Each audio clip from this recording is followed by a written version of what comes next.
जैन विद्यार्थी मित्रांनो, पोलीस भरतीला आता नवीन नवीन पोरांनी सुरुवात केलेली आहे आणि पाठीमागच्या पण बॅचला पोरांनी नवीन सुरुवात केली होती. गोळा जात नाही म्हणून तुम्ही आता कॉम्पिटिशनला उतरू नका. भरती कोणी म्हणते डिसेंबरला पुढच्या वर्षी आहे, कुंभमेळ्यामध्ये होईल, नंतर होईल. भरतीचा तुम्ही विचार नका करू. तुमच्या गोळ्यावरती तुम्ही फोकस करा. तुमचे 3 इव्हेंट कोणते आहेत त्याच्यावरती फोकस करा. मी तुम्हाला गोळ्याबद्दल सांगतो. आता पोरं काय करतात, कॉम्पिटिशन लावतात की माझा पुढे जाईल. मित्रांनो, वर्षभर तुमचा 12 मार्काचा गोळा जाणार, ते आपण पुढे वाढण्यासाठी खूप वेळ लागेल. त्यासाठी गोळा आता 6 मार्काचा पडू दे, फक्त गोळा प्रॉपर टाका. गोळा तुमच्या हाताच्या इकडून बाहेर नाही गेला पाहिजे, एकदम सरळ स्ट्रेट अँगल मध्येच गेला पाहिजे. त्यासाठी गोळ्याची ग्रीप, तुम्ही गोळ्याची ग्रीप कोणी असं सांगताय, कोणी पूर्ण हातावरती सांगताय. बघा, तुम्हाला जसं जमतंय तसं तुम्ही पकडा. पण तुम्ही जर पूर्ण 5 बोटावरती समांतर पकडताय तर तुम्हाला गोळा हलका वाटणार आहे आणि तेवढाच गोळा तुमचा लांबपर्यंत जाणार आहे. कारण जर तुम्ही असा जर टाईट पकडलात तर तेवढा गोळा तुमचा जड वाटणार आहे आणि जाण्यासाठी लांब जाणार आहे. गोळा तुम्ही असाही चांगल्या प्रकारे टाकू शकता, पण त्यासाठी ग्रीप तुमची सटकू शकते.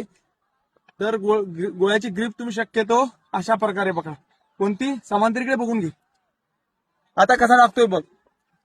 गोळा टाकत असताना पोरं काय करतात, गोळा फक्त इथूनच टाकतायत. जर तुम्ही गोळ्याला मानेवरती पकडून, कुठे दिसतंय का, इथे पकडलात आणि पूर्ण खाली येत आहे इथे, इकडून जर टाकतायत, तुमचा पाय, कंबर, हात एकाच वेळेला काम करणार आहे, तर तुमचा गोळा अजून जास्त जाणार आहे लांब. बघा,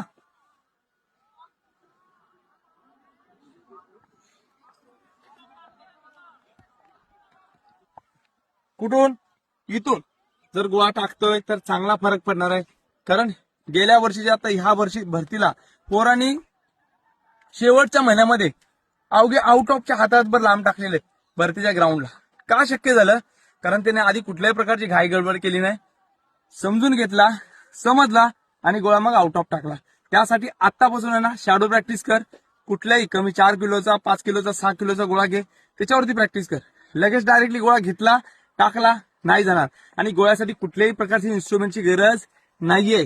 सूर्यनमस्कार, डिप्स, सपाटे, डबल बार ह्या जरी गोष्टी करतोय ना, तर गोळ्यामध्ये चांगला फरक पडून जाईल.